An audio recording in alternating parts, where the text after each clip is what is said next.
I'm feeling quite, let me raise my mic volume here. I'm feeling quite contemplative tonight. This is my way of processing things and thinking things through. Normally, I like to ask the big questions, the big philosophical questions that I think sometimes maybe non-Christian people can at least appreciate the line of reasoning I'm putting forward. Like, well, why did God do this? Why did God do this? But there's a difference when I ask a question versus I believe someone that does not follow Jesus. And I ask these questions and I put these videos and I contemplate all these topics because I want to have my mind thinking about him more. I want to know him more. I want to be close to him. And the more I do so, the more I've come to a somber realization every day. And it was me.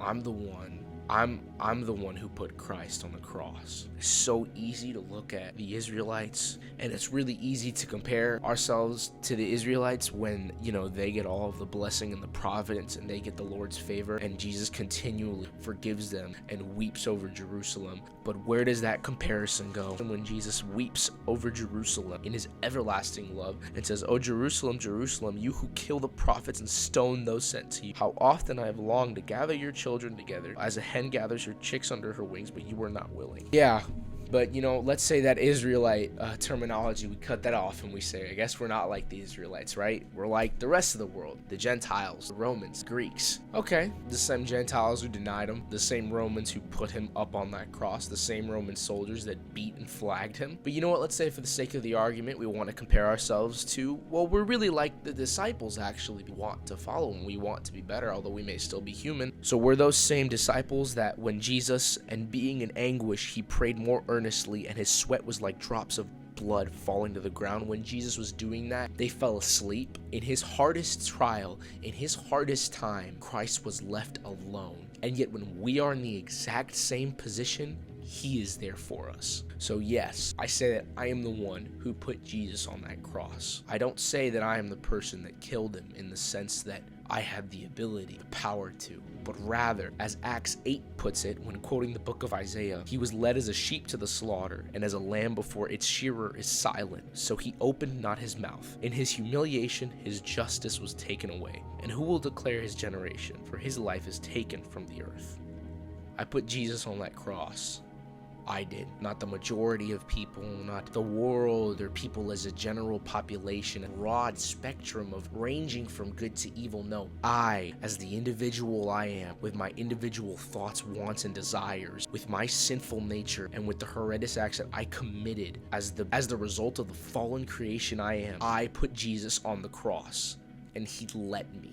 This passage in Luke really hit me, and is really what got me to do this video. It's in Luke 22. It starts in verse 63. In my Bible, it's sectioned off as the guards mock Jesus. The men who were guarding Jesus began mocking and beating him. They blindfolded him and demanded, "Prophesy, who hit you?" And they said many other insulting things to him.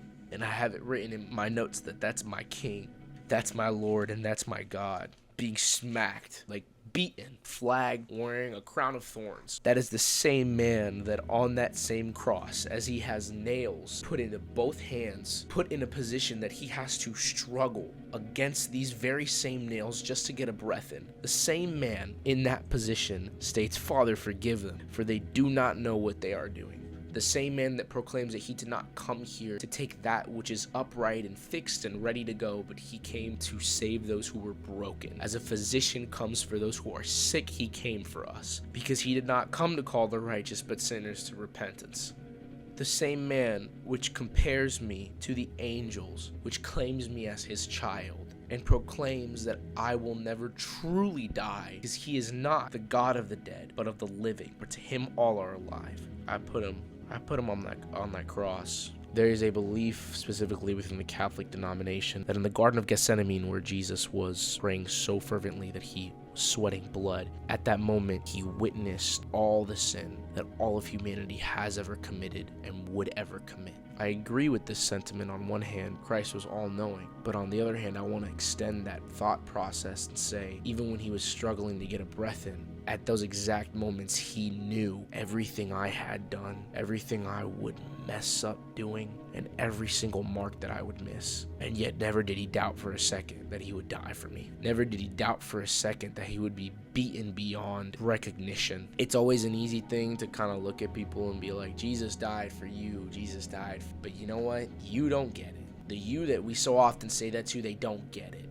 You don't get it. You don't get it, because if you did, if you understood what it meant, if you ever felt the true weight of your sin, you would be crushed under it, were not for Christ on the cross. I don't know. I'm the one that killed him. It's my fault. So I say Jesus died for me.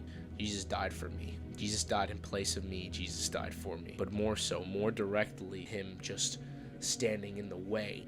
I am the Roman guard that put him up on there. I am Pilate that sentenced him. I am the Israelite proclaiming, yes, his blood is on our hands, because his blood is in my hands. Except it's washing me. That doesn't make any sense. I am the one that hurt him. I am the one that broke his heart. I am the one he cried for, and I'm still the one he died for.